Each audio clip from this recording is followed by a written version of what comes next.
Welcome to Grawlix Nights, the Grawlix Podcast Live Show. Welcome to Grawlix Nights, the Grawlix Podcast Live Show. I'm Randy. Melanie. And I'm Jesse. Melanie and I were talking, like, before we got on here, we were talking about, I'm a big man. And so I bought this extra large shirt, and I'm like, you know what? I'm going to start dressing like Marlon Brando in Island of Dr. Moreau, where it's all just long drapes. You can't even tell what he's wearing. Yeah. He's like, is that a dress? Is that a robe? Is that a vest? What is he wearing? You can't tell. A mosquito net over his pajamas. Right. Yeah. Right. So then, yeah. So now I have to start talking like Marlon Brando. Yep. Need to find I was going to say, you've been on the middle-aged man reviews too often. If we just going to start doing impressions. Yeah. Welcome to Grawlix Podcast. Bad impressions, mind you. Right. But my Marlon Brando, my mind just wants to go to today on the day of my daughter's wedding, or whatever. Right. Look at how they massacred my boy. That's bad. I can't believe I started the show that way. How are you two doing? We're doing great. All right. If you can't tell, this is a wing it episode. We're winging it. Yeah. Everybody Wing Chun. Wing Chun tonight. Yeah. What is that song really about, though? Like, what is Wing Chun? I don't know. I have no idea. So we'll talk a little bit about what we've been watching, consuming lately. Today's Wednesday. No, today's Thursday. I haven't watched the newest X-Men 97 yet. I need to. Oh, Have you? No. That's what I thought we were going to talk about tonight. Crap. Man. For some reason, I was thinking today was Wednesday, even though I knew we were doing Grawlix. I don't know.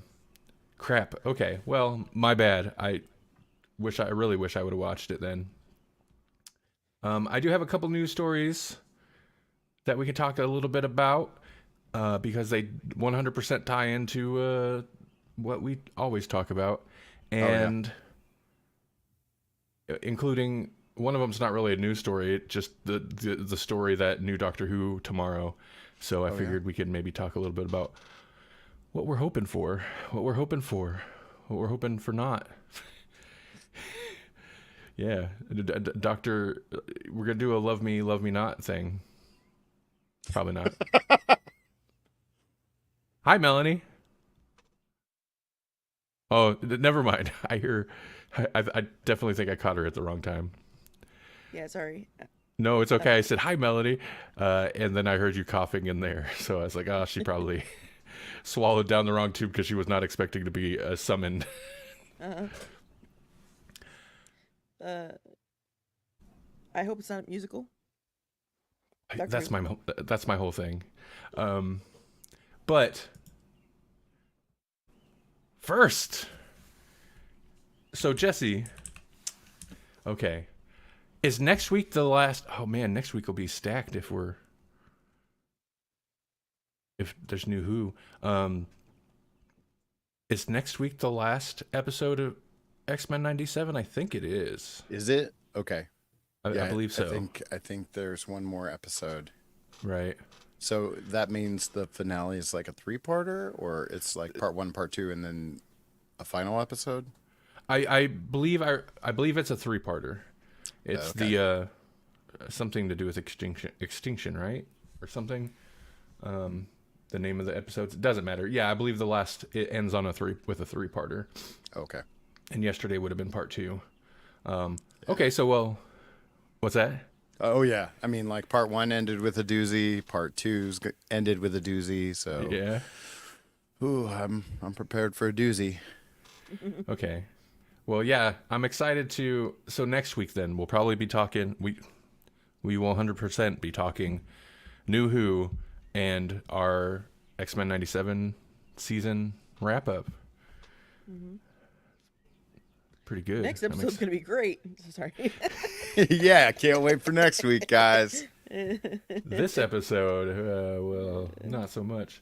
No, okay, so did you want to you already said it ended on a doozy. Did you want to give a little bit of your impressions of this recent episode, or do you want to I don't want to give it too many spoilers because I don't know what Right. X-Men like comic arcs you've read and you haven't read, but like Right. this is peak 90s actual comic books, you know, like it's funny because they have been just jumping all over the timeline with the Shi'ar stuff, like that was firmly in the like 70s and 80s, and now boom, now we're talking some actual 90s storylines. And the Executioner, they teased him in the very first, well, maybe not first episode, but first couple episodes. The Executioner was a 90s, you know, character, Executioner song or whatever. So I guess they've been seeding some 90s storylines throughout, but like this is the first time we're like, oh, okay, we're going full on what I was reading in the 90s. Cool. Well, they know who their audience is. Full on cover with a hologram stamp. You know, Right. like that's Right. where we're at now. Like I was like, oh, I remember buying that issue. Had a hologram. Oh yeah. That's as close to a spoiler as I'm going to give you.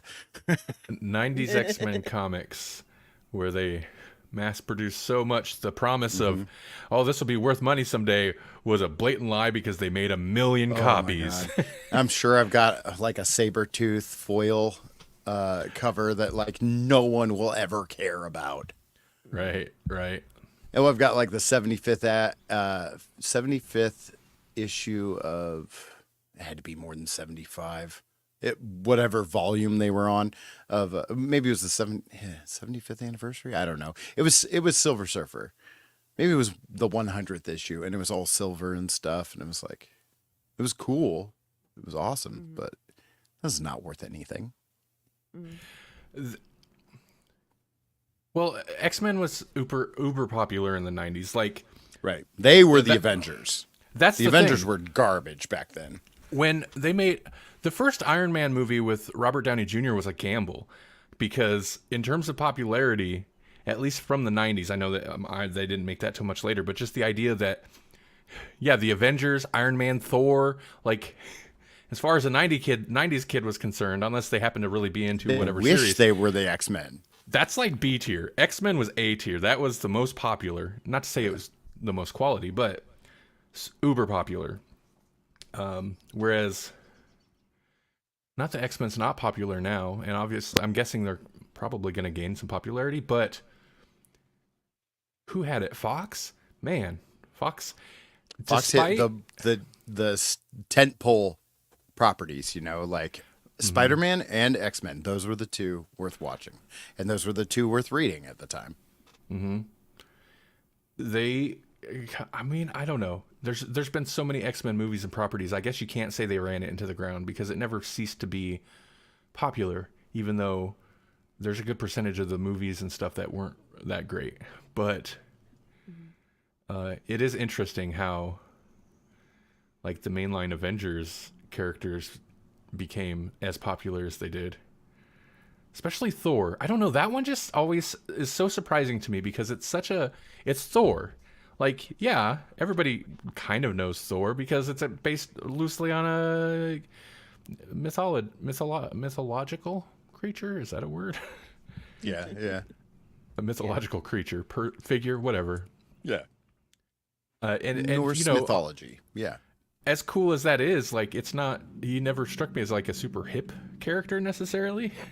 Like Iron Man, at least I get. He's a robot guy. He's got a cool mech suit. Before the Avengers came out, the most I had seen anything about Thor as a comic book character was in Adventures in Babysitting. And that's like the only reference I think I ever had to him, to that, you know, as a comic book character. This is off topic, but Jesse, you Yes. have a much wider knowledge of Marvel characters than I do. What's a Marvel character that they haven't necessarily hit on, or at least not in a big way, that would have made for an interesting like addition to the main line, like when they were, because they could have picked any other Marvel characters at a certain point when it was like first phase Marvel movies and they were all popping off. They could have like inserted any other character in there and probably elevated them to the same height as, you know. Submariner. Really? Yeah, but he wouldn't have been the Submariner that we got, which was cool. Like, he was fine. Maybe that, or even go with the old school human. No, that would have confused too many people. As I say, they could have pulled old school Human Torch. Would have been Okay. interesting. They still could have done that because they still had the rights to it. You know, like they could pull out old school Human Torch anytime they wanted to. Right. No, I mean, yeah, I'd have to give that some more thought, but like, Just I don't know. I think they did a pretty good job with their first wave. You know, like they built it. I mean, the only other one would have been the Hulk, but they didn't. Like, they owned rights to the Avenger Hulk. They didn't own rights to the Hulk. So Interesting, right? Yeah, and that their first, because I mean, we generally consider kind of Iron Man the first big tie-in movie that did well. I mean, it came before the tie-ins, but really the Hulk, not the Ang Lee one, but the Edward Norton one, like that had Samuel. They were doing it. right. It's just, I think casting kind of got away from him on that one. I didn't even see this comment. Yeah. How about Toro, the Human Torch's sidekick, says middle-aged movie reviews, ma'am reviews podcast. So while we were chatting, like before you gave me the question, I threw something in our side chat that should draw a stark comparison to where the X-Men were versus where Captain America and Thor were in the 90s. Because I loved me some Captain America in the 90s, but it's not because it was good. Let me okay, hold on. Let me pull this. I want to say it was Mark Silvestri, and he just wanted to do whatever he wanted to do. And they basically were like, hey, the Infinity War is coming up, so you want to turn Captain America into a werewolf? Man, whatever. Go ahead. Yeah, there we go. Captain America, the house that dripped dough.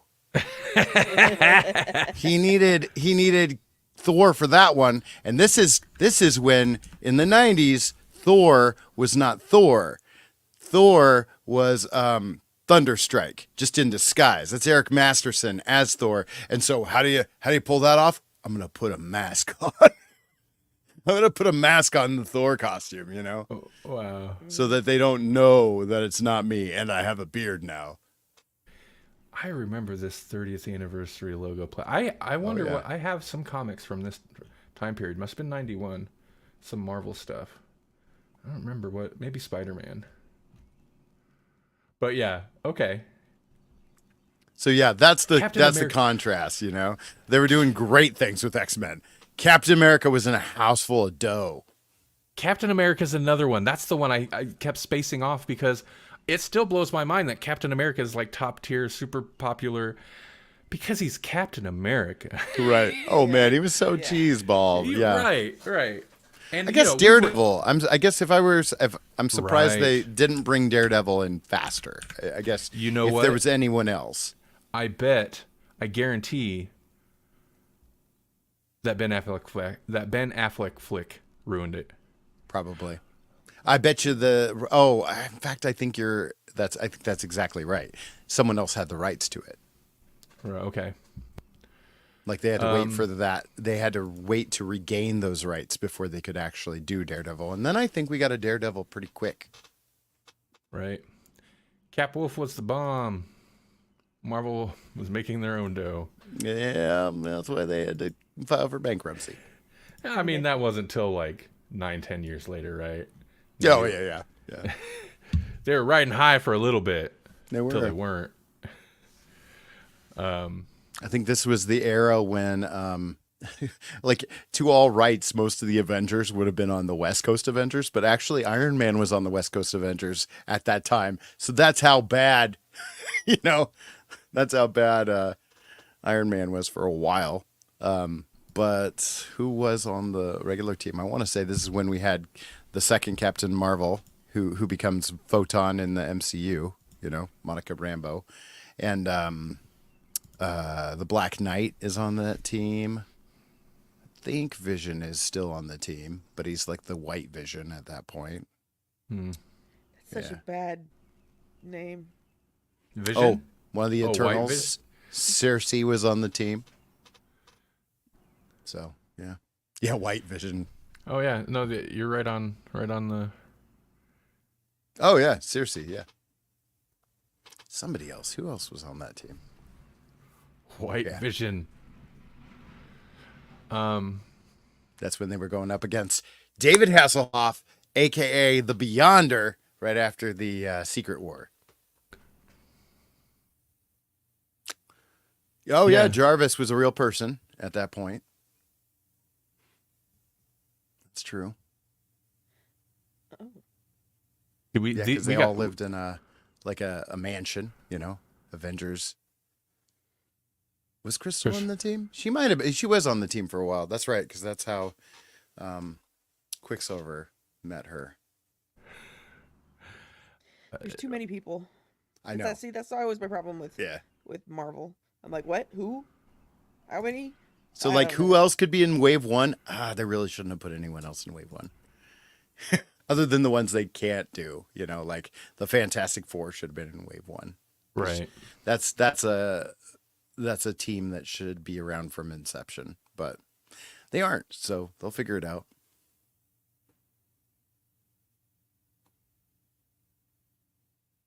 I don't know. I'm just torn thinking about if Disney had X-Men property rights, how that would have looked. And I'm torn because we did get some kind of crappy X-Men movies, but it seemed like every second or third was pretty solid. And even though they're generally PG-13 with the exception of like Logan, I believe, some of them had some grit, were a little gritty, and not that Disney's Marvel stuff is never gritty, but I don't know. I wonder. It seems like it would have been sanded down a little bit, but I don't know. I could be wrong. So here's a question. Since we're kind of in this like thought experiment rabbit hole, I read somewhere that Kevin Feige was not too hot on Hugh Jackman coming back for the Deadpool movie, because he thought that Logan was the ultimate send-off, and you really shouldn't mess with that. I have read that maybe it was Feige. I thought it was, I have read that it must have been Feige. One of the conditions is that it doesn't interfere with the Logan timeline. First off, I'm like, if you're still really concerned about timelines and canon, then you don't touch any of the Fox cinematic universe, because that is all a mess. Right. But if you're going to, though, Deadpool is kind of the perfect avenue to do it, and it seems like, first off, you don't have to worry at all about it if it's a Deadpool movie, because Deadpool movies kind of exist in their own space, even before it was brought over to Marvel. But it seems like they still made a point to use the TVU to pull in, it's from a different universe or timeline or whatever. Anytime that Deadpool is the narrator, you can't really trust that it actually happened. Mm-hmm. Right. And he exists outside of the... A liar? Like, he knows Not about... intentionally. I don't think he even knows. He knows about the movies. Like, Deadpool exists outside of and within the movies at the same time. So you can't worry too much about continuity if you're doing a Deadpool movie. Now, if he's worried about bringing in that specific canon Hugh Jackman Wolverine as its own character or as part of the X-Men, then sure, I could understand that. But as part of a Deadpool movie, come on, it don't matter. Don't matter. It doesn't change Logan. Logan's still great. It doesn't ruin Logan. I can't see that. So I'm going to assume we're talking to, I'm going to call him tonight, Mammy. Nope. I take that back. 100% walk that back. What I was going to do, listener, viewer, I know what you're going to say. I was going to combine Mam reviews because we're talking about Mam Reviews podcast, middle-aged movie reviews, and combine it with Maddie McD. I did not think about how that was going to sound. We won't call him that. Okay. Cooler heads have prevailed. All right. I really want to hear it spoken now, but I don't. No. I'm not going to say it. Nope. I'll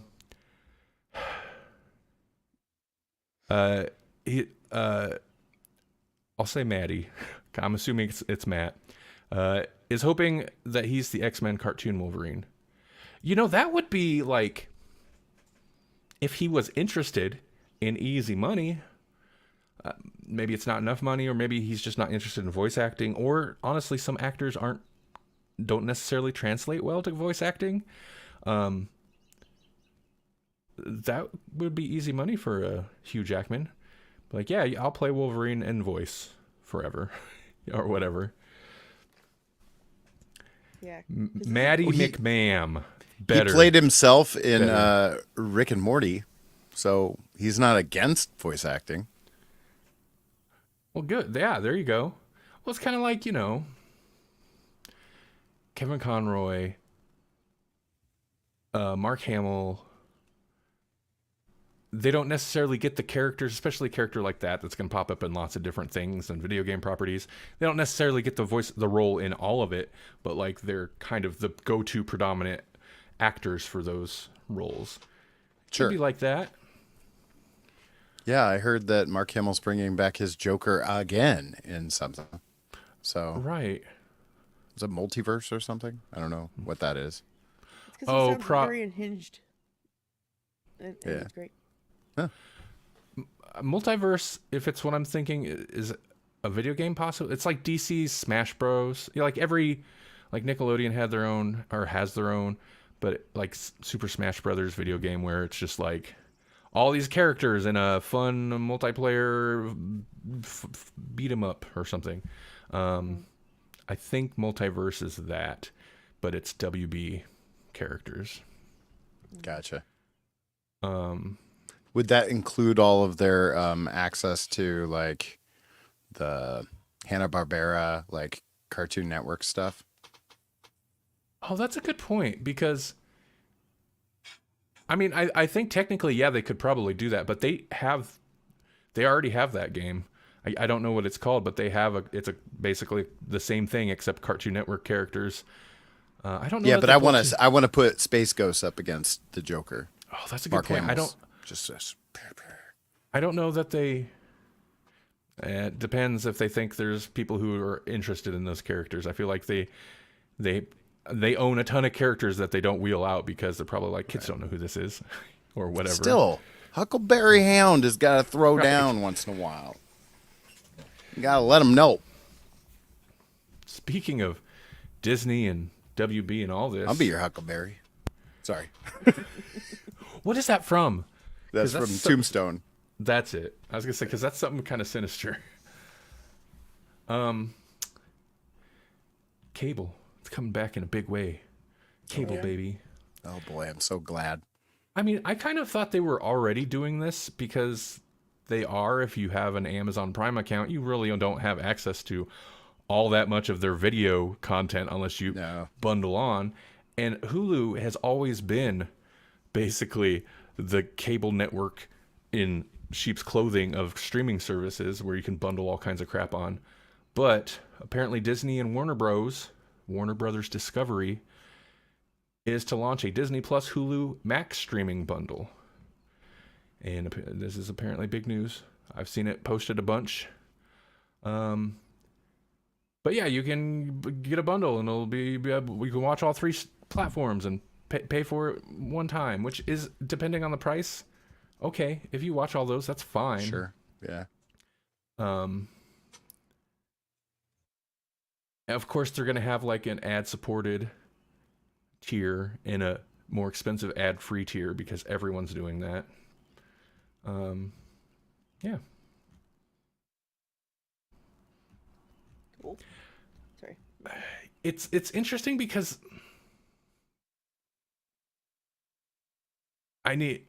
Disney Bros. Yeah. Basically. It's weird they'd play nice like that.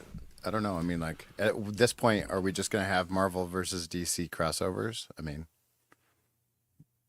because now you got those two like in cahoots a bit. I mean, I don't think that's completely out of the question because Warner Brothers doesn't seem that super committed to like keeping hands on their property because they are farming out Batman and other properties to other. I was reading, I don't know what I did with that article, but there was an update on the kind of Matt Reeves led Batman cartoon, and I think Jeff Tim's involved. I don't know, not Jeff Tim. What is it? Bruce Timm. Bruce Timm. Jeff Tim, I think, is a guy I went to high school with. Anyway. Oh. But I think that's going on Amazon. So that's not in-house anymore. So they're, Disney or Discovery kind of came in and did what they did. And then they're just like, all right, we're just going to farm these properties out. Why not? We're going to make the money and not have to do the production costs. So, I mean, unless DC was super vehemently against it, technically, I think Disney could probably make some kind of deal, at least for an animated thing or something. I don't know if Well, they've worked things out with Sony. That's true. You know? Oh. I was Well, just hey, gonna DC say, versus Marvel is getting reprints. Matt read my Interesting. mind with that. It was like, well, if they're playing nice, we can get that amalgam, or whatever it's called. Amalgam burst. Yeah. Amalgamverse. You have Dark Claw, Spider Boy. We have a Spider Boy now. Marvel has a Spider Boy, but Spider Boy was always like Superboy plus Spider Man, like mix up, mash up. Mm-hmm. Yeah. So, this bundle thing, it's interesting because I remember talking about it and being excited, be like, cable's dying, and what they need to do is, like, instead of just bundling all this crap together and make you pay a high price, I guess it's, let us, like, pick and choose. And they kind of, I feel like, tried that, but in my opinion, they did not get the pricing right. And I get that, like, it's not cheap to run a streaming service, but, like, you had, is it AMC? Yeah, Yeah. AMC had an AMC Plus. For a Had their while. own thing. It's like, cool, that's like its own channel thing you can subscribe to. And, I guess Peacock, we got some weird CBS, like stuff I'm not interested in. But AMC. CBS became Paramount. Right. So, like, they were kind of going the way I envisioned, but the pricing was all wrong because you gather 3 or 4 of these together and you're paying cable prices again. Right. And it's only increased since. And so Yeah, I it think almost that's where got it failed. worse. It almost got worse than cable once you started adding in Netflix, which just keeps getting more expensive. More and more, yeah. They need one stream service to rule them all. And you go to that stream service and you're like, I want this one and that one and this one and that one, and then make your own bundle. And then it gives you their stuff for, like, maybe each one costs like a smaller price, but you're more likely to get picked if somebody gets to pick out which ones they're using and paying for. You know what I mean? And even almost people, I don't know if people like it, but because you can kind of do this as it is. You can buy like a season of a show, but like subscribe to this show or this like shows from this studio or whatever. Like, I don't know how it would to make it work in a way that wouldn't become just cable pricing again. But the problem with cable pricing is it became it was outrageously expensive, and there'd be like 3 channels out of 180, 200, 300 channels that you'd actually watch, and the other is crap.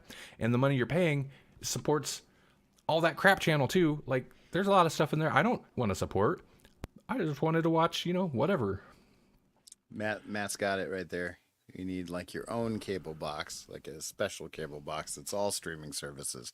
But you have access to all of them, but you only pay for like you can only watch so many things in a day, right? So you're like paying a little bit or whatever, but you just pay the one fee and then they do the math. Oh, interesting. Well, it wouldn't work out this way because Spotify is a horrible company. But thinking about Spotify and the music streaming services, and that is not a model that would work. It doesn't work for music, frankly. Boy, but that's not a strike there because because anyone with, in terms of the music streaming services, anyone who has power or is organized is the major labels. And a lot of the streaming services, and most transparently right now, Spotify, is clearly working with the major labels in ways that benefit the major labels and further push out the independents. But the independents make up like 83% of the catalog. But they're more than 83%. But they, this year, and they just recently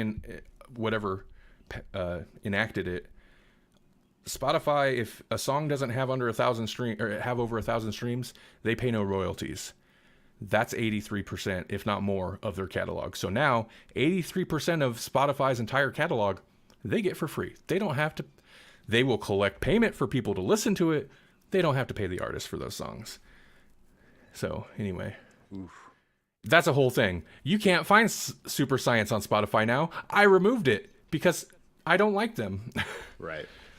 I don't care. It's like the most popular streaming service, so that's a bummer. But anyway, I was about to say something like that could, where they figure out how much watch time went to what shows.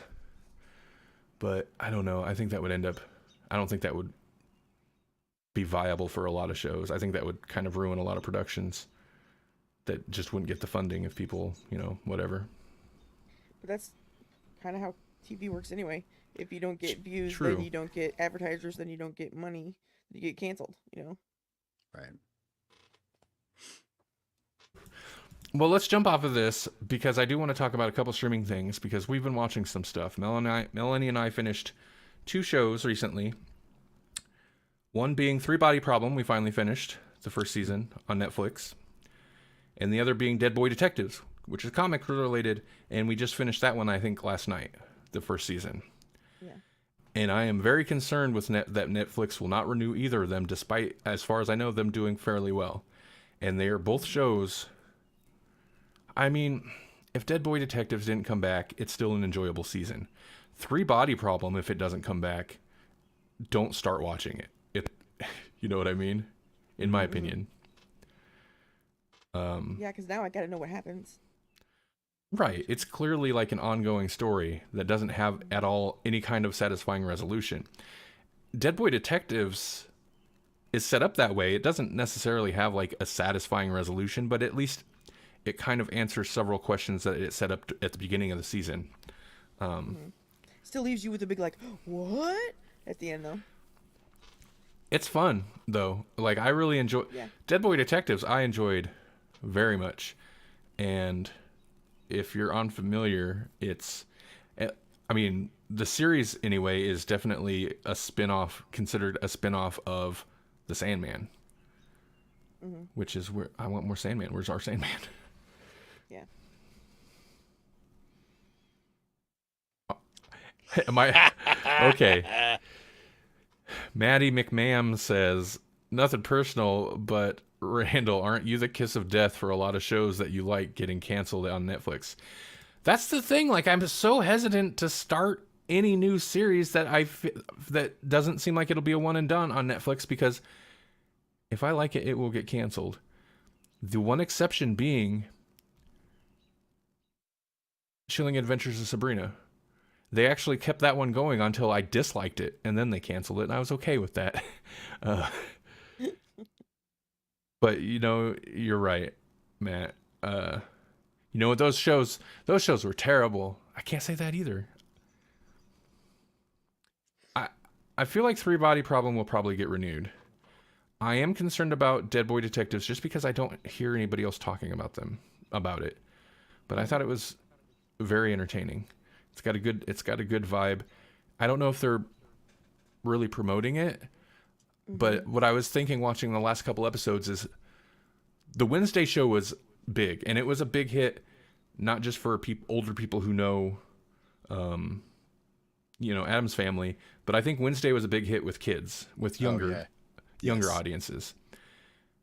And not that they don't advertise Dead Boy Detectives to kids, but advertise it to young adults, because I feel like that same audience would enjoy Dead Boy Detectives. Right. Oh, Yeah. okay. Yep. Maddie can't finish McD that. says, do us all a favor and say Rebel Moon is a cinematic master. I can't finish that sentence. Rebel Moon Part 1 and 2 is a cinematic masterpiece, and I hope they throw all the money at Zack Snyder so that Oh he my can God. not only fulfill his dream of making 6 films out of this franchise, but then an extra 1.5 to 2 hour longer director's cut of every single film. I want like a 36-hour Super Snyder cut of Rebel Moon. I'm not watching it. Well, no, they If just they put don't, everything at regular speed, and it's a regular length movie. oh my God, yeah. If I can speed it up, then maybe I'll watch it.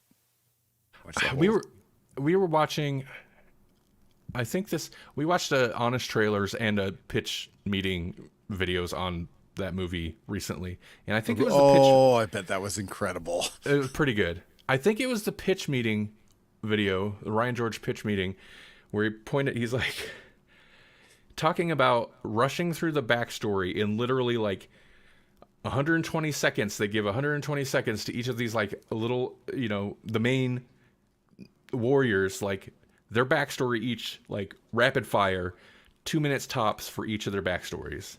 And the guy's like,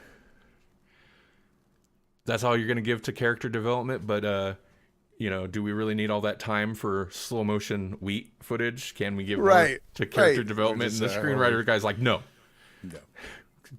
We've got to keep the wheat. But yeah. Can we talk about the science? Can we talk about coal spaceships, please? They did mention that too. Pitch meeting guy did mention coal. He did? Good. He Thank did, you. He did. Good. Space coal. I want to know. How the hell? He caught it earlier he caught it from the beginning opening. Apparently it's evident that it's like a coal fueled thing. So dumb. Yeah, I didn't catch it. I'm not going back to rewatch it. It's space coal. Space coal. It's It makes me black think of coal.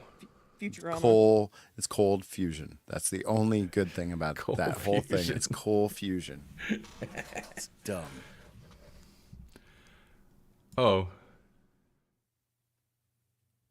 Can I watch or jump? Okay. How was Dead Boy I didn't read Detectives? that comic, and I jumped in, and it was understandable. Yeah, can a watcher jump in even if they didn't read the comics? Oh, 100%. You could jump in even if you haven't watched Sandman. They're like the Sandman connection is loose in that I'll go ahead and say like the only crossover character, and I think they show up once and are alluded to a couple times, is Death. But Death is Death, right? Like, everybody knows Death. But you don't have to read the comics either, because it does very well at explaining most things. Every episode, I'm like, I have questions about the ghost logic, but it explains like part of the season arc is like really kind of learning more about the Dead Boy Detectives backstories themselves. There's more than like, there's also, I'd say 2, eventually 4 main characters total. And you learn a bit more about them as well. It also explains kind of like pretty quick. It lays out what the deal is, how the world works, in that like, yeah, there's ghosts, and it does explain like, yeah, it explains the universe pretty well. There's I one think line you where don't have to somebody's read. Somebody's like, "Are goblins real too?" And they're like, "Yeah, probably." Right. Like, so ghosts are real. Ghosts and goblins. Wait, are goblins real? Yeah, probably. It's that kind of thing where it's like, yeah, probably. There's like the fairy sprites and random stuff and Gnomes. sea monsters. I don't think any gnomes pop up, but Okay, there good. are. The kind of on. the Come on, main. Gaiman. I think the main big bad. You could say there's a couple slightly big bads this season, but the main big bad is a witch. Like, I think the intro song and little like they have like kind of purple lit, like synth wavy color lighting with skeletons, and it's got like a quirky, creepy song. Like, watch that, and that'll exactly tell you the tone of the show. I do think it would be popular with the younger crowd if they watch it, but it is also still kind of like R-rated. There's F-bombs and stuff fairly frequently, so it's not for children. But teens I think would like it, especially teens more open to alternative lifestyles. It's woke, I'll say, not in a bad way, but it So did it's make definitely me going broke. that does not dictate whether it goes broke, but I don't know. I think younger people are really more into that, so I think they should really be angling for a younger audience. The Sandman, though, did the same thing. It was very inclusive. Maybe it's just Americans that have a problem with it, and not, maybe it's just. Yeah, there's a weird section of the UK that's. Yeah, I feel like also- the UK has very similar problems to us in that respect right now. But I liked it. I feel like I liked it more than Melanie did, maybe? I don't know. I seem like I was more excited to watch it than Melanie, and Melanie was more excited to watch Three Body Problem than I. Well, Three Body Problem is more sciencey, and I enjoy that. It's not happy at all, that's for sure. It's very depressing actually. But the neither one of them was. I guess there's a happier like feeling to Dead Boy Detectives, but it's a lot of unhappy stuff happens in there too. I mean, but then again, yeah, you're dealing with dead people most of the time, so it's not going to be happy times. It's how did this person get murdered or whatever. I feel like Three Body Problem it's very outlandish sci-fi concepts, and I definitely wouldn't call it hard sci-fi, but it's definitely more outlandish sci-fi concepts, but presented in a very grounded, in the real world kind of way, and it's got a more serious, dramatic and thriller kind of tone. Not thriller maybe, but dramatic tone. And Dead Boy Detectives is dark, creepy creature fantasy whimsy, but is also kind of heavy at times, but it's more of it's not this extreme, but I'd say it's more CW drama than like, primetime prestige cable drama, if that makes sense. Yeah.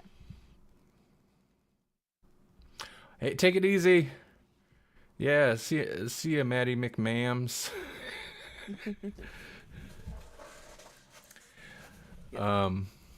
Anyway, I don't know. Watch it, Jesse. You should watch Dead Boy Detectives. You like it, maybe. All right. Yeah. Sounds like it. Did- Could be Did you interesting. watch anything else this week, Jesse? Really not a lot. X-Men 97, and then also been slowly plugging along on the final season of Star Trek Discovery, and it continues to be very Star Trek Discovery-y. So the one that I'm on right now, though, they do allude to like the mirror universe, which is kind of fun. Like anytime you allude to the mirror universe, the universe where Spock has a goatee and is evil. You get my attention. So Yeah. So since you guys have beards, does that mean you would be the evil versions of you? no, but there's a Or does it have to be a clean shaven. goatee? There's a clean shaven version of me that is a real bastard. That's funny. I think I need more of a goatee. I think for me, it would have to be like specifically that with the just mustache. the Van Dyke, is that what it's called? You get just the mustache and the Right. and You're right. yeah. That's the evil or suave version. Maybe that's the suave version of me. They could be the same. Tony Stark, Randy. Maybe I feel like maybe I am the evil version of me, but I'm just kind of too lazy to act on it, and that's what you see when you get the unkempt, out of control thing. I was evil once, then I just got lazy, kind of apathetic towards the whole thing. Like, I don't need to do anything. The world's taking care of itself. Right. Who needs to conquer this hellhole? That's right. That's why I got real nihilistic around 2020 because I was like, "There's nothing left to accomplish. It's doing itself." What's that line in Dr. Horrible's sing-along blog? It's like, the world is a mess and I just need to rule it. Right.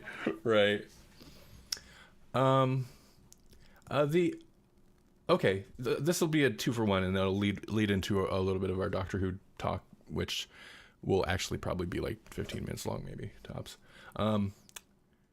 First off, there's been some reviews, not like official reviews, but Furiosa. It's coming. When is it coming? May 24th. But some people have seen it, including Edgar Wright, who says it's a revenge epic on par with Ben-Hur. But there's been a few people that have like, yeah, I gotta watch Furiosa, and the reviews have been like overwhelmingly positive.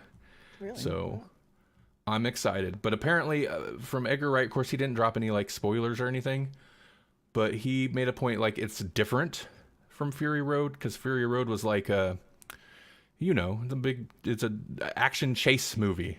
Right.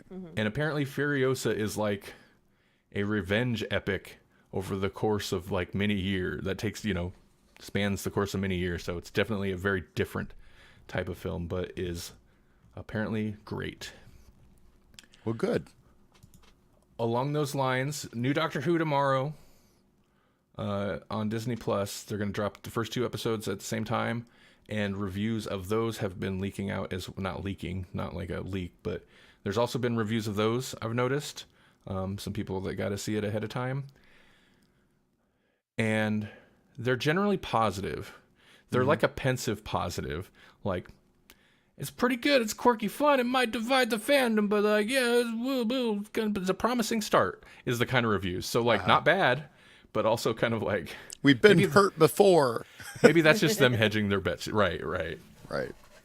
But the reviews have been pretty positive that I've seen so far. As I say, so far they've done all right, and even RTD being RTD, it seems like he can get his weird stuff in and then drop into some classic stuff and then get his weird stuff in, and then like it seems like he is pretty good at ping-ponging. We'll find out. We're gonna find out. Ping-ponging is a good way to put it, because overall RTD is great. Right. But then actually watching through it, it's like, sometimes he's so bad. It's so bad, and it's fairly frequently that it's bad, but it's maybe the highs are higher than, say, a Moffat or something. Yeah. Maybe. I am with Melanie. We've talked about it before, but my number one concern is the musical aspect creeping in. And we talked about it at length when it came time for that, when we talked about that special. But if there's a reason for musical stuff to be happening, I guess that's better than it just happening. But now that they're pretty much firmly in the world of magic, they don't even have to, not that they weren't, but they don't even have to try to pretend it's sci-fi. They're just like, the toy maker and his brood or whatever they're calling it they can change reality. It's like, okay, well, now we're potentially open for anything, including just reality's a musical now for no reason. And so that's a little worrisome to me. I wouldn't hate like a second Doctor return to the land of fiction, though. I mean, like that was pretty crazy. Like when they're just when the TARDIS blows up and they're just like clinging to the TARDIS console and there's blowing in the wind, and you're like, what in the world is going on? I love that opening. Up and that's one of my favorite opening, and I think it might have been a cliffhanger from an episode before, but that's one of my favorite from the original series because it's so surreal and kind of like out of nowhere. You're like, what is happening? Yeah. And then it does get pretty goofy once they're in, like, I think there's like a comic book type big meet strong like man character and Robin Hood or thing. Yeah. But yeah, no. But that works because it's they're in the realm of a thing that has control over the realm. Right. And that's kind of what they've done here, I think, but I don't know. I'm just a little concerned about how it comes across. Uh, did you see any of the clips they posted on YouTube, Jesse? Not There's a really. clip- Not for this new one. Okay. They posted, I think, maybe 2 clips, and if you've seen the trailer, you've seen bits of it, but like, the clips were fine, and tonally they were fine. I think they're gonna allow themselves to be like the Mavity thing. I think they're gonna allow themselves to be goofy in ways that maybe they weren't before, and not take it super seriously. Like, you've seen it in the trailer where Ruby gets out and steps on a butterfly and then turns around and she's like a lizard person or something. Right, yeah. One of the clips is that. And I kind of hate that because I'm like, well, how are they going to undo that? Right. I feel like it's just going to be a throwaway cartoony moment, really. But if you watch the clip, the personality she then suddenly has kind of made the joke land for me. Like, what? Have I done something wrong? I don't do wrong things. If you're inferring that I've done wrong things, I will kill you, doctor. Like, just like her personality is so like, The like that was fun. like, yeah, okay. But it's like, how do you, I don't know. It's, that also contradicts, Capaldi doctor messing with, what's her name? Where they go back and she's like, I can't remember her name offhand. The one companion that ended up getting turned into a Cyberman. Oh, Potts. What's her name? Yeah. Pepper Potts? Bob? No, not Pepper Potts. But you're right. She It has is Potts. I thought it was like Bob. It's like not Bob but Bill. But like Bill. Bill. There you go. Bill. Yeah. And she does the whole like, well, what about you? They say you step on a butterfly and or a butterfly flaps its wings and blah blah blah, and then the Capaldi doctor messes with her and she's like, well, that's what happened to Steve. Who's Steve? You don't remember Steve? Like just messing with her. So whatever. But not like Doctor Who's never contradicted itself. The season hasn't even started, and I just fell into like over pedantic Doctor Who nerd. Well, actually, during Capaldi's run, he stated that. You're calling back, yeah.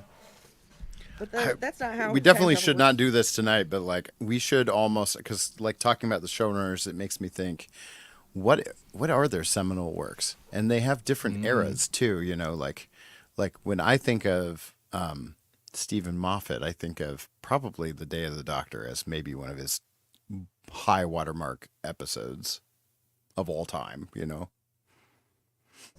100% agree. Melanie, real quick, what were you gonna say? I don't remember. Oh, I'm sorry. Sorry. But no, yeah, that'd be great. Yeah, because thinking about Moffat, there's definitely distinctly the Doctors, like Capaldi's era and Matt Smith's era was very different. But then even within those, there's like little mini eras. And I feel like Capaldi's is maybe more, the differences are more significant because he had more of a character change. Right. But talking about Moffat's high water mark in terms of like Day of the Doctor was great, for sure. And it's a little bit of a cheat, but I mean, traditionally in the past, at least in the televised show, the multi-Doctor stories weren't necessarily great. Right. And Day of the Doctor is great. Right. Agreed. And then, yeah, even RTD definitely has. Yeah, see, he's harder for me because there are some I really love. Jubilee, not Jubilee, the one that's like Jubilee. Dalek, the very first Dalek one. I was like, that was genuinely awesome. See, and I want to say, like, one of my favorites is Turn Left, but Turn Left kind of relies on Right. Knowing an the awful whole lot. season before it and taking on its own. Without that, I don't know how well it really holds up. And even that still has kind of weak points, but yeah, I don't know. And then also Midnight, you're like the ones that are just weird and creepy one-offs. Yeah. Yeah, that'd be tough. Chibnall, I don't know if Chibnall's era would be tough or not. I feel like it wouldn't necessarily be tough to find the best because it's kind of a least worst of situation. Yeah. I always felt like his specials that included Daleks, like that was the surprising thing, was like his Dalek episodes were actually pretty decent. I was like, I almost started looking forward to the Daleks' return when it came to Chibnall. And that's a time when he'd make changes, but they were interesting. Like he did some interesting thing. They've tried to make changes to the Daleks many times in New Who, and most of the time it is not received very well, like the Rainbow Daleks. Right. But Junkyard Dalek is one way to go, Chibnall making them like being able to parasite humans around in this creepy body horror monster type way was pretty awesome. And then you think about, was it Moffat who did the thing where like the Dalek eye stalk, like they could control people, but then like a Dalek eye stalk would come out of their foreheads? It's like, what? Yeah. That's dumb. That was Matt Smith era or whatever, Yeah. Ooh, Matt Smith era's got real goofy. It sure did. It's interesting because he leaned into, especially at the beginning, fantasy.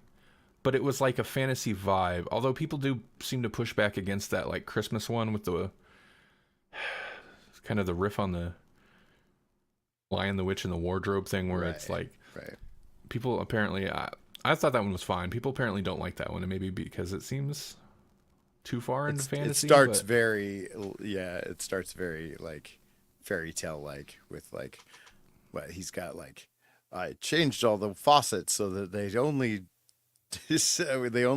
do lemonade or whatever, something ridiculous. That's kind of a little extra disappointment with the Chibnall era, because Chibnall stuff, though, when you think about it, like RTD stuff is kind of like all over the place in terms of like genre and just kind of tone. Moffat, although Capaldi era seemed to hit sci-fi pretty hard, but liked the fairy tale aspect. Chibnall is like strictly sci-fi. Like thinking about his stories, he was all about sci-fi. So it's kind of disappointing that they just weren't better. Just do better. Come on, man.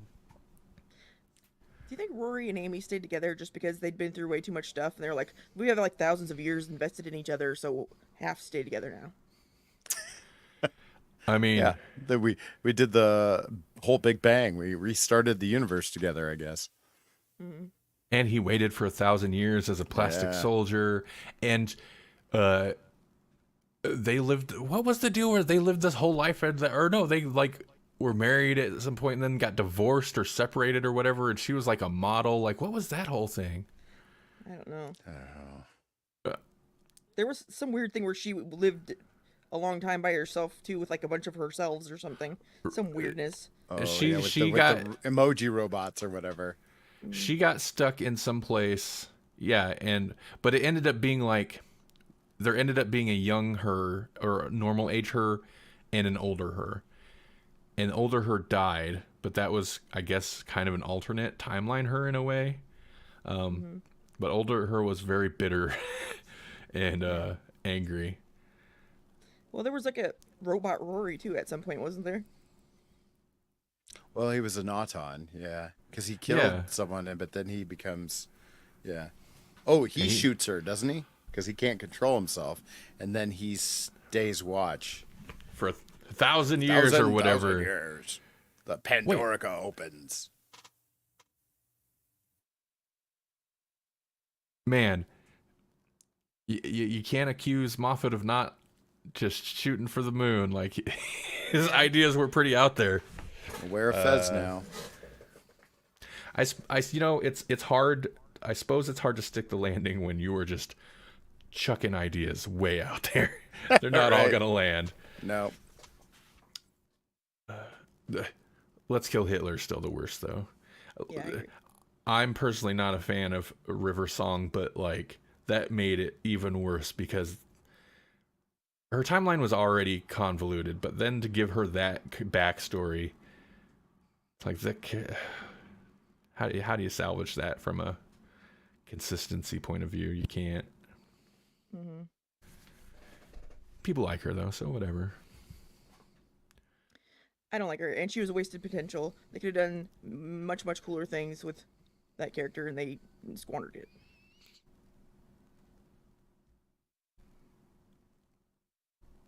Very curious to see. I'm excited. I didn't realize till today that they were dropping 2 episodes tomorrow. So, but May 10th at 7 p.m. Eastern time, which means probably won't be able to watch it till like Sunday night when Melanie gets back from Omaha. Right? Yeah. There's gonna be spoilers, Melanie. Well, don't read them or watch them. It is a little easier to avoid spoilers for me, except for unless they pop into my news app, since I'm not on Twitter. And Google has gotten worse about that than even Yeah. Facebook. You know, it's like I haven't gotten too many Facebook spoilers anymore, partly because I get on Facebook less than I used to. But like if I open up Google and it just refers a bunch of like news stories to me, then it's like, oh, here, I just got that spoiled. Cool. That's a good point. Yeah, you're right. I'll have to avoid the Google News app. Meta's going through this thing where they're intentionally shying away from like timely trending things in a way, which is a weird decision. Probably because they just keep getting pulled back into, Senate hearings. That's good. Yeah, that's true. You know, that's like, true. We'll just avoid anything that isn't cat videos and food. It's a slightly double-edged blade because like Threads, the one benefit is like, yeah, spoilers. Although I follow people that are into Doctor Who a lot, so I'll probably still have to avoid that because they're going to have spoilers probably. But on the flip side, that's such a like, if you're not concerned about if spoilers don't happen to be an issue, that was such a plus for Twitter is how like that's the whole thing, trending topics and like up to date, timely stuff would spread on there pretty easily. In Threads, it's like it's useless for that. So that's a little bit disappointing, but whatever. Nobody cares about that. Yeah. It's because they don't have enough important people on there yet. If they had important people with verified accounts talking about stuff, then it'd spread like wildfire and it would be timely. I think Meta's their algorithm. I don't think they want it. I don't think they want it because I don't know. I think they're scared. I don't think they know how to deal with it, and they haven't. There's still not ads on Threads, but this year at some point they're gonna add it. There will be, and so I think they're trying to like make it as advertiser friendly as possible. Which, if you're an adult, means sterile and generic and useless because advertiser friendly as possible ruins things. Everything. But then on the flip side, you got Twitter, which is as advertiser on friendly as possible, and that's not good either. Yep. Okay. Yeah, they're like actively working to drive people away, it seems like. It's crazy. They're like, if you can't handle the extremes, then you shouldn't advertise with us. Oh! And they're like, okay. I do think that it's good that they've started integrating a little bit of Threads into Facebook so that, like the Facebook user base, like Meta is kind of crossing their social universe, the metaverse, And I think that does actually help Threads a little bit. Oh, yeah. Because Threads is, it's still new, but I don't know if I don't know. At least perception-wise, it feels like it's buoyed it a bit. Oh, and being so closely tied to Instagram is a con, but I think for Meta itself has been a much bigger boon than a con. Of course, there's going to be people that either aren't on Instagram or like are not interested or turned off by its having to have an account to have a Threads account. Right. But that's instantly like, I mean, that's how they had like 100 million users like right off the bat, because everybody already had an account technically. You just had to click over and like, oh, now I'm on Threads. But then the problem with that is there's so many like accounts that are just not active. Yeah, I've had the issue of like slowly brand accounts that I actually like, and I'm talking like video game company accounts, developer accounts, like Sure. where they'll post updates or like the new update is out or bug fixes for this or whatever. Super useful. I like that. Some of the larger ones, some of them have migrated over, like Mortal Kombat. NetherRealm Studios is active, somewhat active on there. Some like audio plugin developers that I like accounts like that. Some of them are over there, and then some of them aren't, which they're still over on Twitch, and it's just or Twitter, and it's like, what do you get off of there? Come over here. There's an active like musician community over here, which is like, I guess it's not good to say like, hey, come advertise to us, but I don't know, it's relevant. They're relevant in the space, so yeah, it's growing. I don't think it's that bad to have maybe like a sidebar type thing of advertisements that are specific to whatever the group is that you're in, you know. Right. That makes sense to me. Having a billion ads of every random thing everywhere, that's what I can't stand. Right. Yeah, I am concerned about, because if you look at Facebook does the same thing, and Instagram's real bad, where it's like every 2 to 3 posts is an advertisement. Yeah. And it's not just like ads on the sidebar or whatever. It's like ads in the algorithm. It'll prioritize this, and every couple of the posts, it's like, here's a sponsored post. I hate that. That makes Here's it so another much more. Temu. Here's another Oh, AliExpress. Here's another whatever. I mean, and Twitter, even before Elon did the same thing, they do the same thing now. It's just the ads are much worse quality. Yeah, I get that's, I guess that's the business model, but that sucks. It's not a good user experience. But none of them really care that much about user experience when it comes down to ad business. It's kind of amazing in a bad way. You know what else is amazing? Huh? Vibrations. Hold on, Good Oh. vibrations.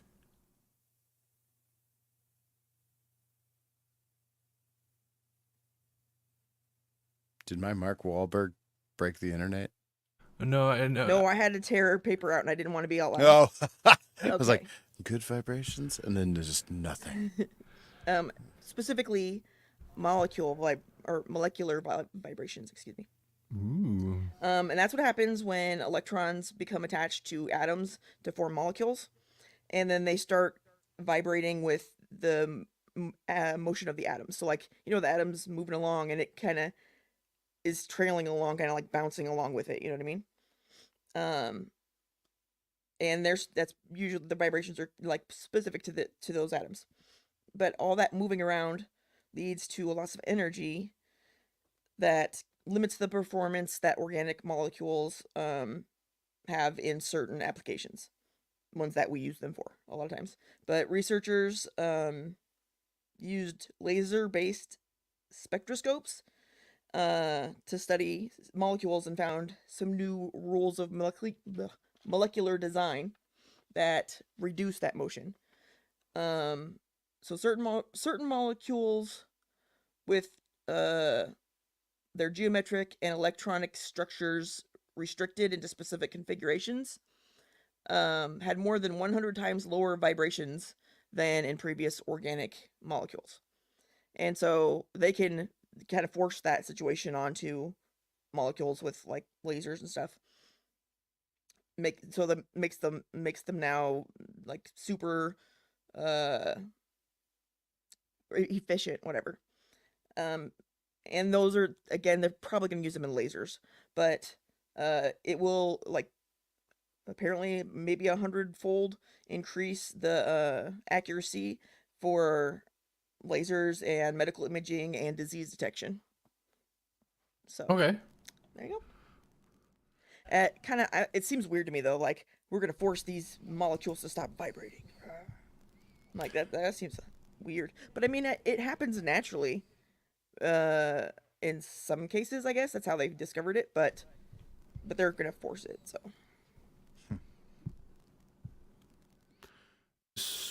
So it's like an anti-vibrating consent. laser.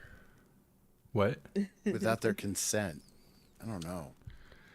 Yeah, all yeah. about It's like consent. it's like if you took, so the idea is like, a laser, so like a beam of light, whatever. But it's like keeping the molecules from or the electrons really from dancing around, making it like a tighter, without the fuzzy edges type of a beam. So it'll be more It's like accurate. a tractor beam for molecules. Yeah. At the quantum level. So if a molecule's in the woods, would they rather see an anti-vibrating laser or a bear? In the woods? A molecule ain't gonna care about a bear. Well, there we go. It's like, I think- get that anti-vibrating thing away from me. All I gotta Well, do that is punch the bear in the nose. Wait, that's a shark. Well, this week the only really big or interesting stories I thought were this one, or the one, a super similar one, only in the fact that it's quantum gravity and how they figure that out, and it has a lot of the same, like molecules and spinning and directions and whatever crap. Come back to me when they figure out coal fusion. Oh God. Oh Lord. Sorry, I had to. That has something to do with molecules. Maybe that's it. See, if they were just giving me something, if there's a tractor beam that shoots the coal and then the coal stops and then pow, and now we have spaceships. Right. Come on, something. Just try. Just try. Do better. Coal-powered spaceships. Slow motion wheat.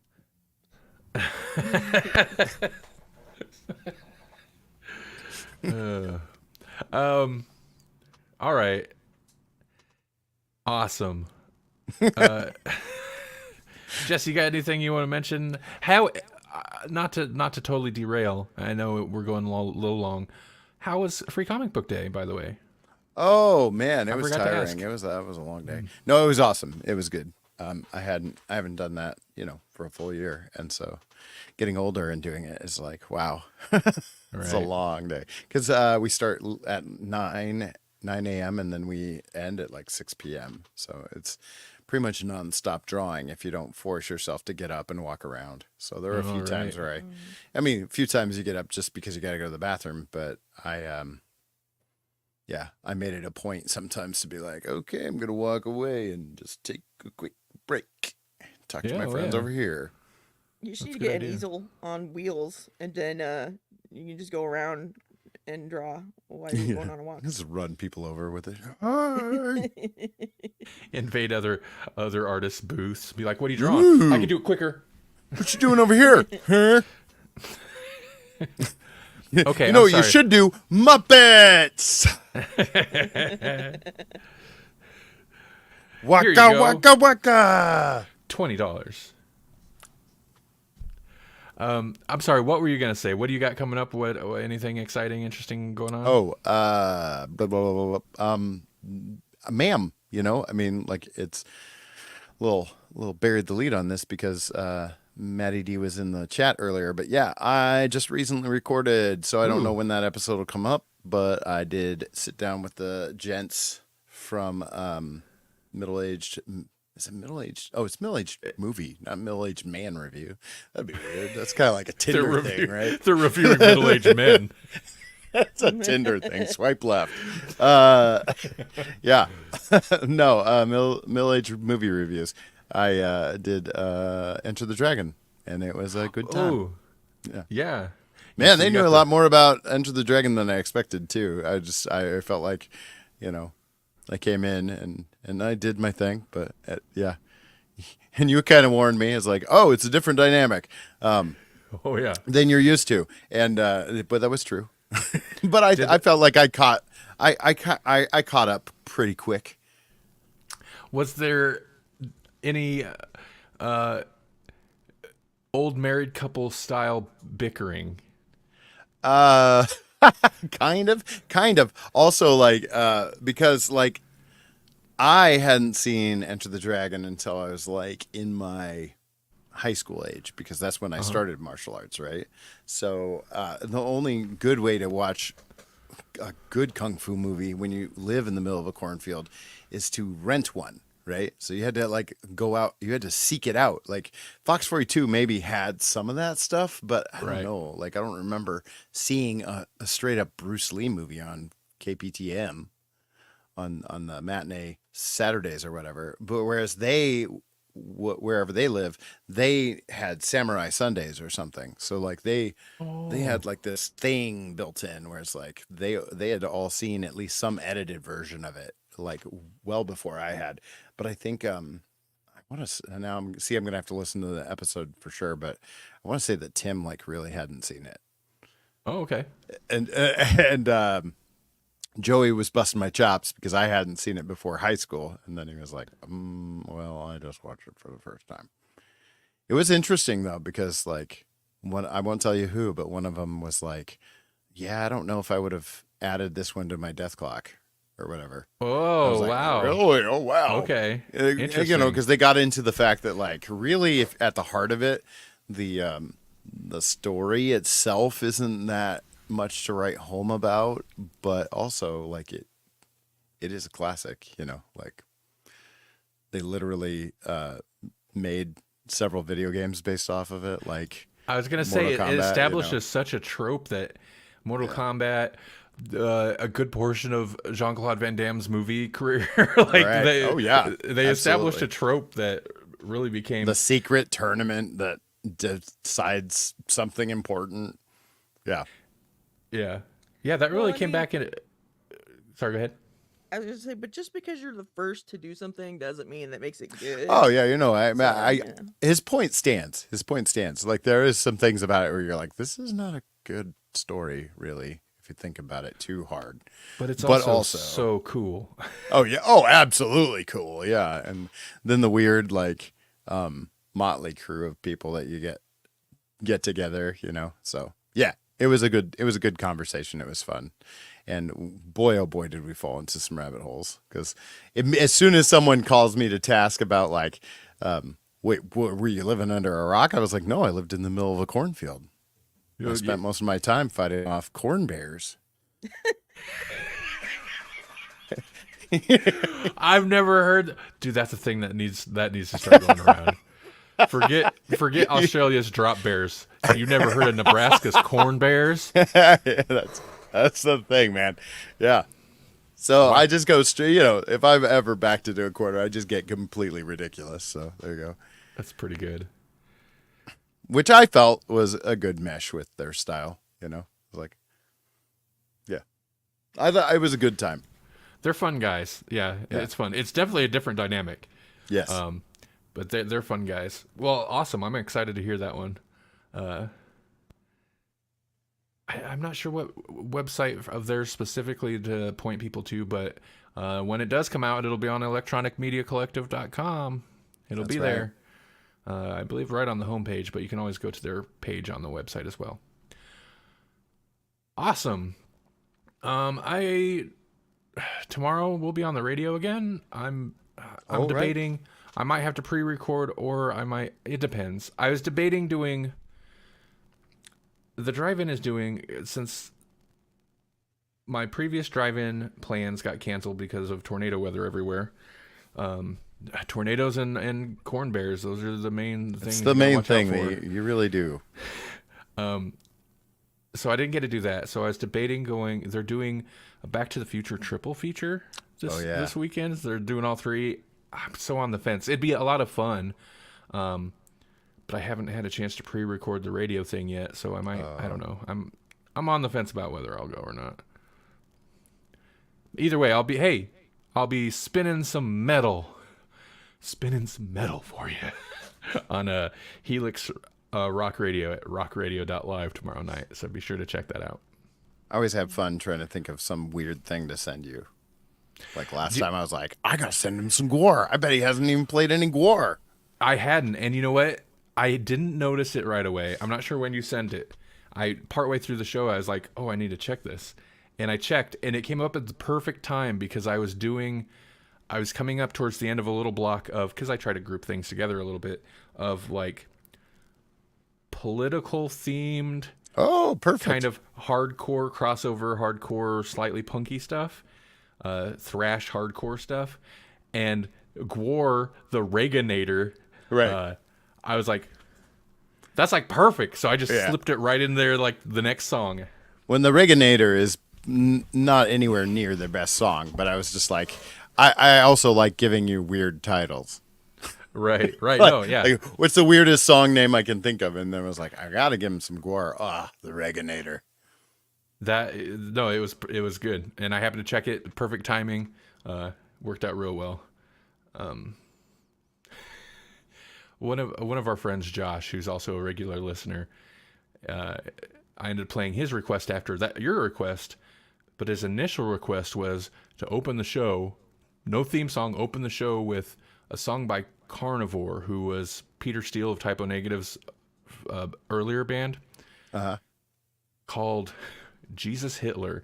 And I was like, I don't think I want to do that. I was gonna say that one might get you kicked off the station. I don't know. I don't know so how often Brandon really keys in and makes sure to listen to your content. Like when you're playing, he probably just lets you do your thing and trusts you. But I know him and Brandon's, I think more often his wife, they do listen once in a while, at least probably at the earlier part of the show. So sure, it is something I need to be aware of. There is potential for them. Anyway. then I bet they really would have enjoyed my Powerwolf request. Which one was Powerwolf? I can't say it on this show. Oh, I remember. No, that one was funny too. I like that one as well. Yeah, of course, that was a good one. Ridiculous.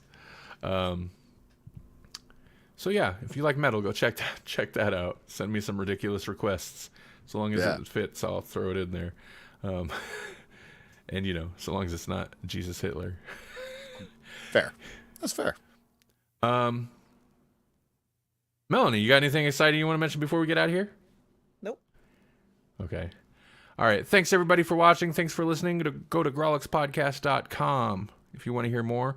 Also electronicmediacollective.com. And we'll be back around.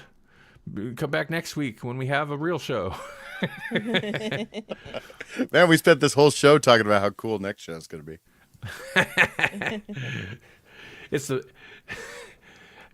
You got to do like movie studios do, where they release a teaser, like a poster for the teaser for the trailer, and then the teaser for the trailer, and then a small trailer, and then a big trailer. Except we do an hour and a half. Our teaser, they do an hour and a half. like 15 seconds of just like words and then maybe like a quick image. Right. We're like, nah, we're gonna do an hour and a half of it. You're gonna get the full Grawlix on here. It's like the full. It's like the full Monty, but it's the Grawlix. Oh. It's the full, because we got to Grawlix it. We got to be appropriate. That's right. All right. We're smurfing awesome like that. All right. Bye, everybody. Get smurfed. That's Get a new smurfed.